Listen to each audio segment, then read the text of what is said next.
Finalmente el domingo van a ser las elecciones en Brasil y la idea hoy en Debate Su es hablar sobre lo que puede pasar, sobre la figura de Bolsonaro como el político que está reuniendo o concentrando todas las miradas de América Latina y del mundo en una elección que puede marcar muchas cosas para el futuro del mundo y de América Latina. Eso hablamos hoy con 3 especialistas en este programa. En el año 2014, Brasil entró en su peor recesión en los últimos 70 años.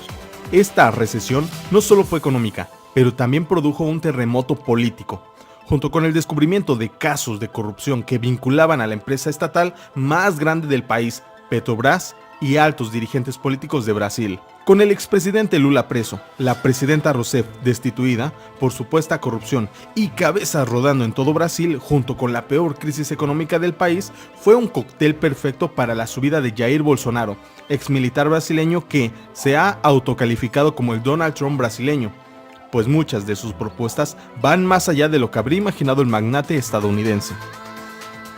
Entre algunas de sus propuestas están a sacar a Brasil de las Naciones Unidas, que calificó como un nido de socialistas, armar individualmente a los brasileños para que ellos mismos se defiendan, además de añorar la última dictadura militar del Brasil.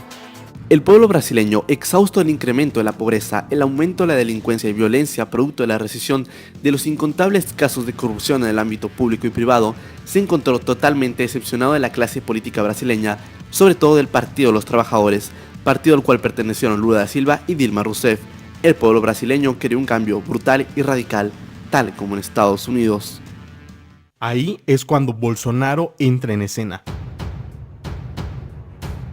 Bolsonaro no es nuevo en la política, ya lleva siendo diputado más de 26 años. Sin embargo, su nombre es relativamente nuevo para muchos que no vivimos en Brasil. Así que respondamos a la pregunta más básica planteada: ¿quién es Jair Bolsonaro? Bolsonaro se hizo sonar por sus polémicas declaraciones, entre las que podemos mencionar: há poucos dias tu me chamou de estuprador no Salão Verde e eu falei que não estuprar você porque você não merece. O filho começa a ficar meio assim, meio gayzinho, leva um couro, ele muda o comportamento dele. Tá certo? Eu voto, você não vai mudar nada nesse país. Tá? Nada, absolutamente nada.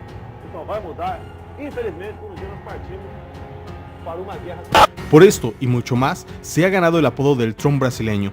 Pero este exmilitar graduado de la Academia Militar de las Águilas Negras, contrariamente a lo que pensarías, es extremadamente popular. Ha sido diputado federal por 7 veces. En las elecciones generales de 2014 fue el diputado federal más votado del Río de Janeiro, con 464,000 votos. En 2017 fue considerado por el FSB como el parlamentario más influyente de las redes sociales, donde es una estrella de internet. Casi 5 millones de seguidores en Facebook, 751,000 en Twitter y 678,000 en Instagram. En fin, por esto y por mucho más, podríamos llegar a creer que la victoria en la primera vuelta se debe a que sus iniciativas como construir una carretera asfaltada que atravesaría las Amazonas, abrir el territorio indígena a la minería y prohibir el activismo internacional de Greenpeace y WWF en el país, ha caído de maravilla a los votantes, pero nada más lejos de la realidad. La intensa crisis política y social que se vive en Brasil y el voto para esta extrema derecha es más un voto de castigo contra la izquierda que un voto a favor de Bolsonaro. Y es que la izquierda durante los últimos años ha hecho de la política de Brasil un negocio redondo, donde la corrupción hace gala de su presencia. Bueno, vamos a hablar de Brasil. Lo hicimos hace algunas semanas cuando se venía la primera vuelta y había encuestas que hablaban de un Bolsonaro muy fuerte y una Haddad recién apareciendo. Bueno, finalmente se dieron esos resultados. El domingo es el balotaje y vamos a hablarlo con 3 compañeros, con 3 amigos que nos van a ayudar a entender lo que puede pasar este domingo.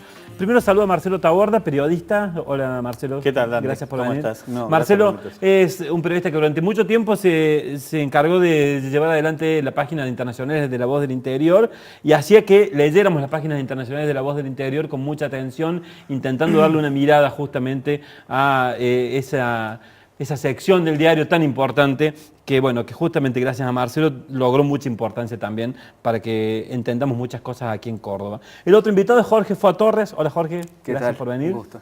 Bueno, es investigador del CONICET, pero además la idea es hablar con vos sobre lo que ves políticamente detrás de esto que está ocurriendo, lo que puede pasar, y también me gustaría charlar con vos, Marcelo, y con Nico, que vamos a saludar en un ratito, de esta idea de la religión tan presente en las elecciones, de las noticias falsas, de la manipulación, de qué hay detrás de esta figura de Bolsonaro y qué puede traer para todos nosotros. El tercer invitado está por Facebook Live, es otro amigo que ya estuvo por aquí con nosotros en vivo en su momento. Se trata de Nicolás Cabrera, que es investigador del CONICET también y que es además un apasionado de Brasil, que ya decidió hace mucho tiempo estar presente en Brasil cuando sean estas elecciones. Así que muchas gracias, Nico, por charlar con nosotros. ¿Cómo estás?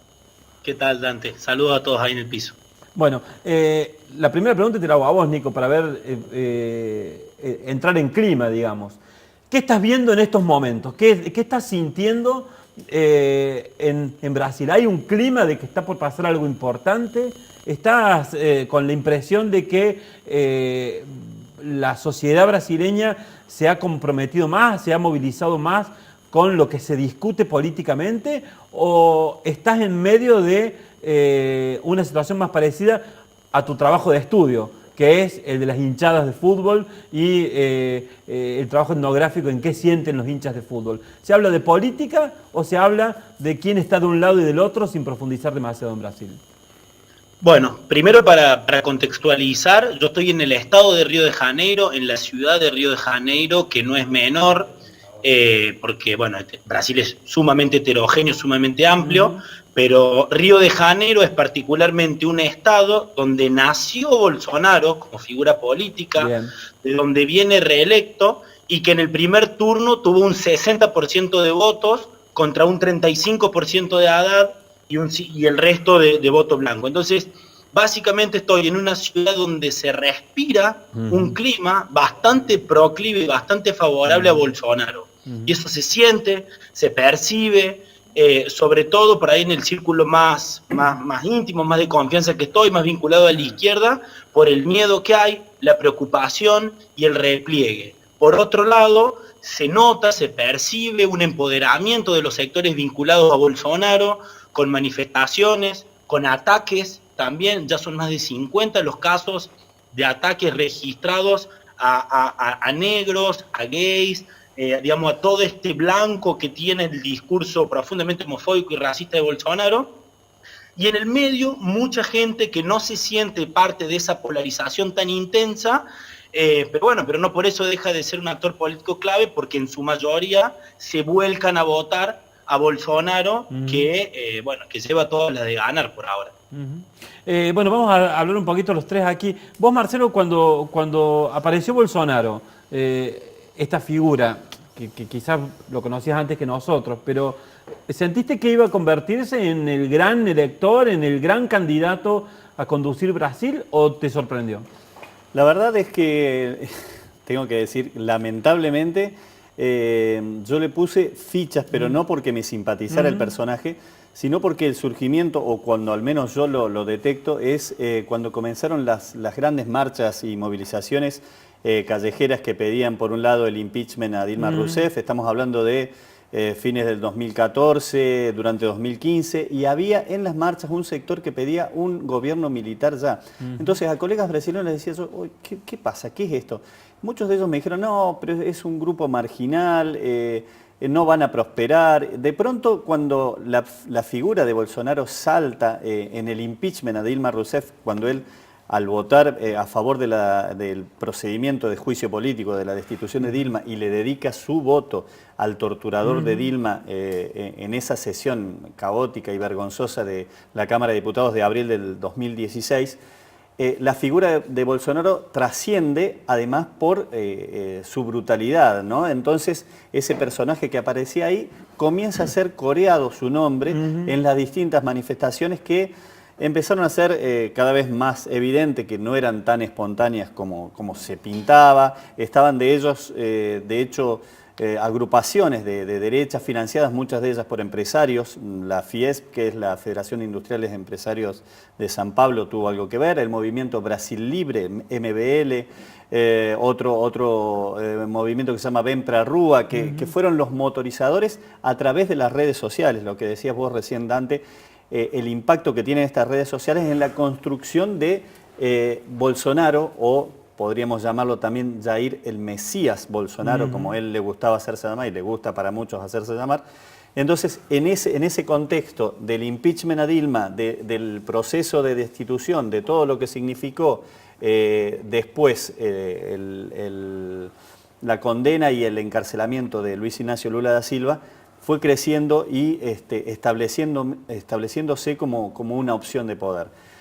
Hace un año y medio lo charlamos para La Voz con Clovis Rossi, un columnista muy prestigioso de Folio de San Pablo, que fue corresponsal mucho tiempo aquí en Argentina y siguió a Lula desde su época de líder sindical. Le preguntaba justamente qué pasa con este personaje, Bolsonaro también, creo que era en mayo, marzo del año pasado.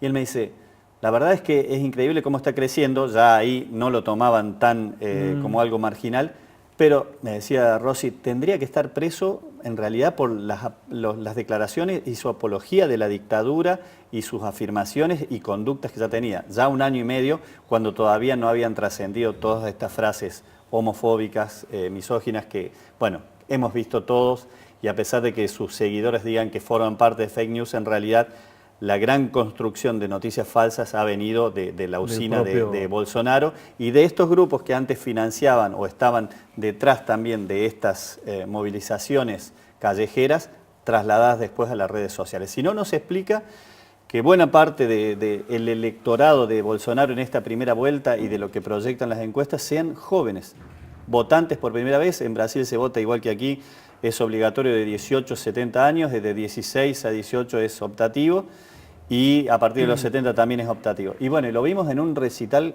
como el de Roger Waters, en la gira que hizo, cuando enumeraba la lista de nombres del neofascismo y lo ponía a Bolsonaro, como algunos jóvenes, muy jóvenes, se enojaban y silbaban a Roger Waters por haberlo incluido en esa situación. Y Jorge, ¿está bien que nos sorprenda esto? Digamos, la aparición de un tipo que habla un discurso absolutamente racista, que reivindica la dictadura, que plantea aplaudir a un torturador.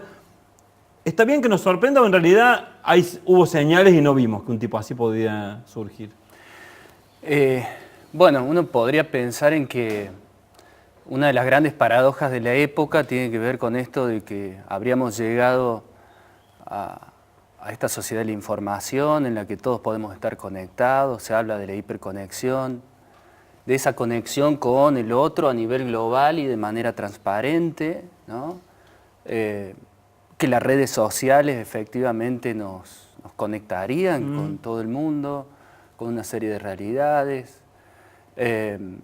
Digamos que de a poco van cayendo todas esas autoridades tradicionales, ni hablar los grandes relatos, pero además las autoridades tradicionales, y que a partir de eso, digamos, los ciudadanos podríamos ver más claramente cuáles son esas relaciones de poder que se tejen detrás de esas instituciones o detrás de estas redes.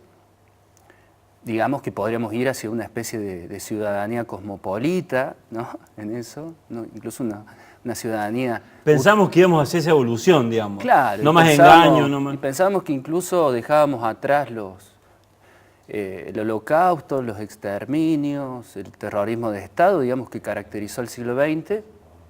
Y no obstante, lo que empezamos a ver, digamos, con este ciberespacio, con lo que se juega en estos circuitos, y con la realidad política, económica, social de la época, es la emergencia de nuevos autoritarismos, la emergencia de quizás un neofascismo, de nuevas formas de represión, quizás de nuevas formas de exterminio y sobre todo de una intolerancia cada vez mayor a lo heterogéneo, ¿no?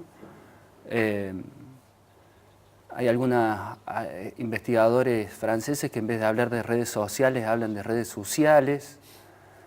Con un investigador también amigo, compañero, Juan Manuel Reinares, tratamos de trabajar esta idea del troll, tratando de buscar algo ahí más allá de la cuestión de la Big Data y de cómo funciona un ejército de trolls, sino incluso como tratarlo de pensar como una metáfora de la subjetividad de la época, ¿no? Porque ese ciberespacio permite, digamos, decir cualquier cosa, ¿no? Permite decir todo, pero sin responsabilidad subjetiva, ¿no?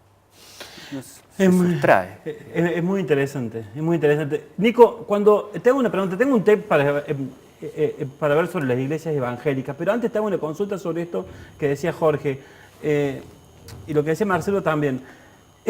Tengo la impresión de que nosotros como, entre comillas, personas interesadas por la política y por lo que pasa, estamos viendo cosas que en realidad a la gran mayoría de la población no les interesa.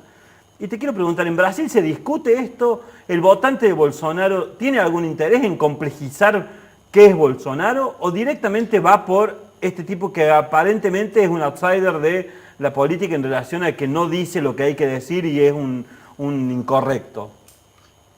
Bueno, mira, lo primero para decir es que por ahí uno tiene que despojarse un poco de los esquemas de la cultura política argentina y pensar un poco más desde Brasil. Hay una cultura política en Brasil sedimentada por décadas, por años, que es mucho menos confrontativa, mucho menos movilizada que la Argentina. Digamos, Brasil ha sido una sociedad históricamente acostumbrada a discutir poco sus jerarquías. Viene desde un proceso de independencia no revolucionario, sino desde arriba, el último país en abolir la esclavitud, una sociedad que nunca juzgó ni miró los 21 años de dictadura que tiene. Entonces, por un montón de mecanismos, es una sociedad mucho menos confrontativa y conflictiva que la Argentina. Esto hace, desde mi opinión, que las discusiones políticas o los conflictos sociales se gestionen de otra forma. Por ejemplo, que haya mucha menos discusión o polarización o posicionamientos políticos en la calle. Ahora, estas elecciones particularmente sí están generando en los brasileños la novedad de la polarización. Algo que para nosotros ni empezó con el kirchnerismo y el macrismo, sino que se puede remontar a unitarios y federales, peronismo, antiperonista, etc. Entonces, hay históricamente una media de la población no preocupada en los asuntos públicos, porque también hay un desacrédito histórico también de las élites políticas, porque esto también, a ver, hay que decirlo, el rédito político que saca Bolsonaro como un outsider de la política no es nuevo. Lula también se presentó como un anti-élite política. Digamos, en algún punto, porque hay una pregunta muy interesante que es, ¿cómo explicamos la transferencia de votos al de Lula o del PT a Bolsonaro? Porque eso pasó. Solamente doy un dato y cierro con esta idea. En el estado de Pernambuco, donde nació Lula, en el nordeste, negro, pobre, en la capital de Pernambuco, en la ciudad de Recife, Bolsonaro ganó con el 43% de los votos. En el estado de Pernambuco ganó Haddad, pero en la ciudad de Recife ganó Bolsonaro, 43%, un poquito menos de la media nacional. Entonces, hay un voto ex-PT que se transfirió a Bolsonaro. En parte tiene que ver con este discurso anti-élite, que primero lo había capitalizado Lula y ahora lo capitaliza Bolsonaro, y que tiene que ver con una sociedad que viene históricamente desencantada con la élite política. Bueno, vamos a hacer una cosa, vamos a ver un tape donde hablamos sobre el peso de las iglesias evangélicas en la elección y en el vínculo con Bolsonaro, y después venimos a charlar un rato más con los invitados de hoy.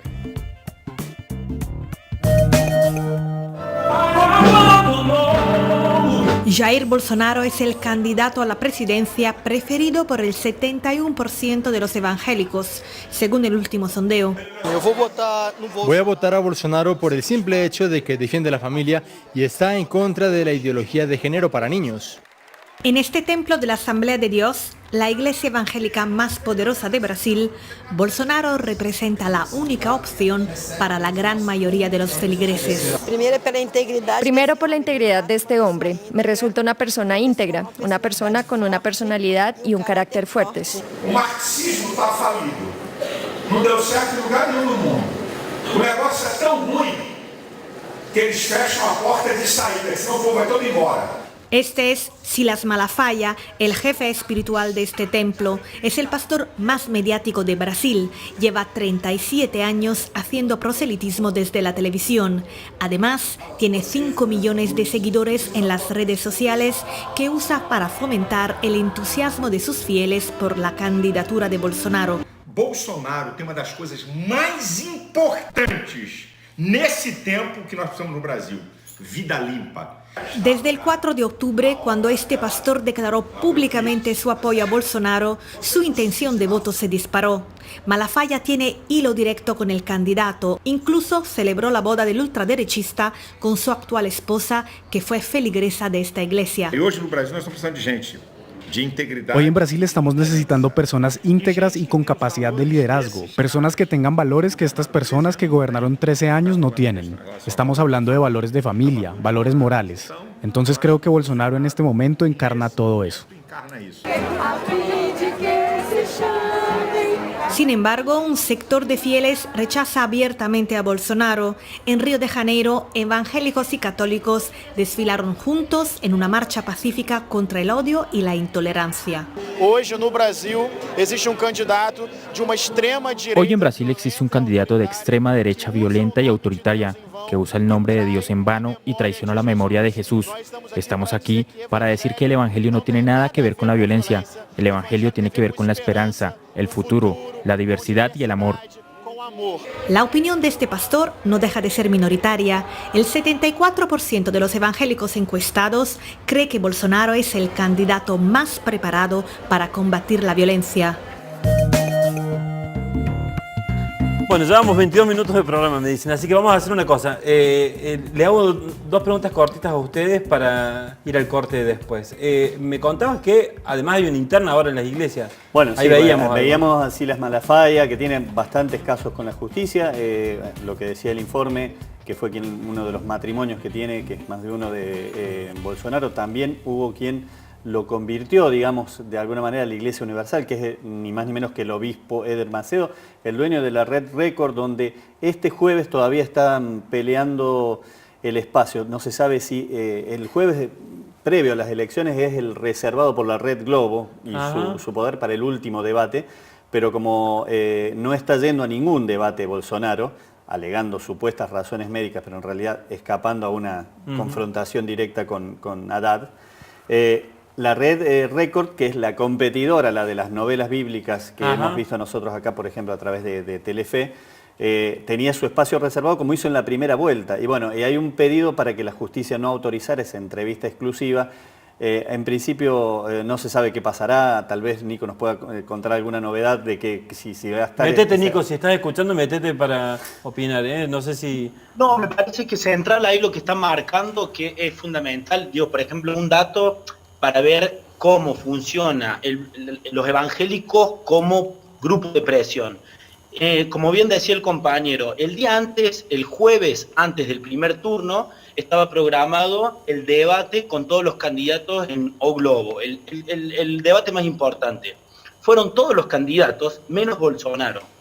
Pero Bolsonaro, a la misma hora, mientras todos los otros candidatos estaban en el debate de O Globo, Bolsonaro dio una entrevista exclusiva donde habló 45 minutos ante preguntas que eran un centro a la cabeza por la Regio Globo, por la Regi Recorgi. Entonces, mientras todos los candidatos estaban con la Regio Globo, él estaba dando una entrevista solo para Recorgi, que es el canal del multimedio evangélico. Entonces, claramente ahí se pueden ver dos cosas. Primero, una disputa entre el bloque dominante, porque por un lado está la O Globo, por otro lado está la Recorgi, y por otro lado, un claro apoyo de la Iglesia Universal evangélica hacia Bolsonaro. Jorge, Schiaretti cierra en Medea acá las elecciones. Uno ve ahora al kirchnerismo muy alineado con la Iglesia Católica en los últimos actos, junto con Moyano. ¿Esto es una cosa rara o realmente se viene este neoliberalismo religioso o... ¿Nos tenemos que estar preparando para que venga eso? Bueno, Jacques Lacan hizo una conferencia que la tituló El triunfo de la religión, pensando en lo que venía, Sí, se podría pensar en ese registro, ¿no? De que las religiones avanzan, pero en realidad me parece en relación a los evangelismos y en relación específicamente a Bolsonaro, siguiendo esta línea, digamos, de la caída de las autoridades tradicionales, ¿no? Que es esta época, a diferencia de emerger, digamos, sujetos cada vez más racionales, más libres, más enlazados con lo amoroso, digamos, tiende a ser una demanda por autoridades más crueles, más feroces, ¿no? Porque aparezca autoridades reales, firmes, con cada vez menos tolerancia, ¿no? A lo diferente, principalmente. Y una acotación, si estamos con el tema religioso, si alguna vez la teología de la liberación, que tuvo su cuna también en Brasil, y sus representantes estuvieron muy cerca con el proceso fundacional del Partido de los Trabajadores en 1980 o del Movimiento de los Trabajadores Sin Tierra, del MST, bueno, podría decirse que esta Iglesia Universal ahora con su doctrina en la teoría de la prosperidad, a la cual también ha criticado muy duramente también el Papa Francisco, es también parte de esa si se quiere, cuestión de disputa de poder, y esta teología de la prosperidad en todo caso es la que le exige o le está diciendo a sus religiosos o a sus seguidores, mejor dicho, a sus fieles, de que ellos van a lograr algo mejor y bueno, le están marcando y le están apuntando de que ese candidato, en este caso, en esta elección tan crucial, es Bolsonaro. Exactamente. Bueno, vamos a ir al corte y después venimos a hablar de neoliberalismo ya, porque estamos haciendo, en el fondo, hablando de la teoría de la prosperidad o de la promesa de prosperidad, ya de lo que está detrás de Bolsonaro.